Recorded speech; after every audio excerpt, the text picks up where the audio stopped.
నేను కేఎం షకీల్ షఫీ, రాష్ట్ర ముతవల్లీల సంఘం అధ్యక్షుణ్ణి, అనంతపురం వాసిని. అనంతపురంలో దాదాపు ఏడాది నుంచి ఆర్డిటి సమస్య పరిష్కారం కొరకు ప్రభుత్వాలకు, ప్రజాప్రతినిధులకు విన్నవించుకున్న తర్వాత కూడా చలనం లేకుండా ఎక్కడో ఒక చోట ఆగి ఉన్నదని ప్రజలకందరికీ తెలుసు. ప్రజలు ఆందోళన చెందుతున్నారు. ఎందుకంటే ప్రజాభిప్రాయం కొరకే ప్రభుత్వాలు నడుచుకోవాలా.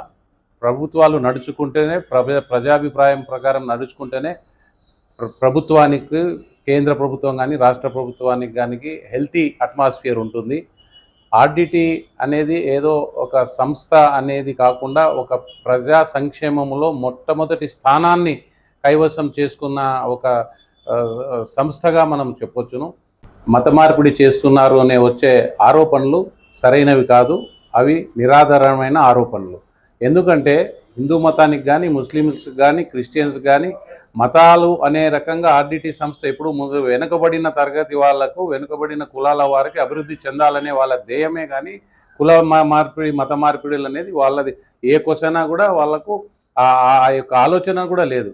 ఎందుకంటే వారిని మంచు ఫెర్రర్ గారికి ఆలోచనే ఉంటే విశాల గారిని కదిరి నియోజకవర్గము దగ్గర కదిరి నియోజకవర్గంలో ఒక హిందూ అమ్మాయిని ఎందుకు పెళ్లి చేసుకున్నాడు? ఆయనకే గిన మతం మార్పిడి చేయాలనుకుంటే పోయి ఏదో క్రిస్టియన్నో లేకపోతే ఫారినర్స్నో పెళ్లి చేసుకోవచ్చు కదా. దీన్ని బట్టి మీరు అర్థం చేసుకోవాలా, ఆయనకు అటువంటివి ఏమీ లేవు.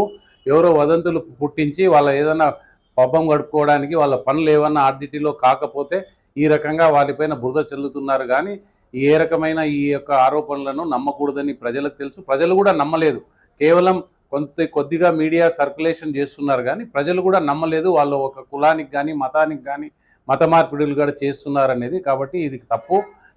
దీనిని పక్కన పెట్టి ప్రజలు ఒకవేళ ప్రజా సంక్షేమం కోరే ప్రభుత్వాలు, కేంద్ర రాష్ట్ర ప్రభుత్వాలు ప్రజా సంక్షేమమే కోరుతున్నట్లయితే తప్పకుండా ఈ యొక్క ఆర్డిటి సంస్థ లైసెన్స్ను రెన్యువల్ చేయాల్సిందిగా అలాగే చలో రాజధాని అని బహుజన రాజ్యాధికార జేఏసీ ఎంతో ముందండుగా ఉండి ప్రజల సహకారంతో ప్రజల వాయిస్ని వాళ్ళు టేకప్ చేసి ప్రజలు ఈ రకంగా అనుకుంటున్నారు, అది ప్రభుత్వాలకు చేర్చాలా, ప్రజాప్రతినిధులకు చేర్చాలా, ముఖ్యమంత్రి గారికి, ప్రధానమంత్రికి ఈ యొక్క వాయిస్ని చేర్చాలా. ఎక్కడో వాయిస్ బ్రేక్ అవుతుంది. ఏదైతే ఇంటర్నెట్ ఫెయిల్ అయినప్పుడు వాయిస్ బ్రేక్ అవుతుందో ఆ రకంగా ఈ యొక్క ప్రజల వాయిస్ ముఖ్యమంత్రికి, ప్రధానమంత్రికి పోవడంలో కొద్దిగా బ్రేక్ అయింది. ఆ బ్రేక్ని కవర్ చేసి దాని యొక్క పరిష్కారం చేయాలనే ఉద్దేశంతో వీళ్ళు బహుతర కార్యక్రమం చేస్తున్నారు. తప్పకుండా మేమంతా కూడా అండగా ఉంటాం. ఈ ఆర్డిటి, సేవ్ ఆర్డిటి అనే నినాదంతో మేమంతా కూడా ముందుంటాం. పార్టీలకు అతీతంగా, కుల మతాలకు అతీతంగా, వర్గాలకు అతీతంగా, ప్రాంతాలకు అతీతంగా మేము ఆర్డిటికి అన్ని వేళలా సహకారం అందిస్తామని నేను రాష్ట్ర ముతవల్లీల అధ్యక్షునిగా కేఎం షకీల్ షఫీ తెలియజేసుకుంటూ, ఆల్రెడీ స్టేట్ గవర్నమెంట్ తగిన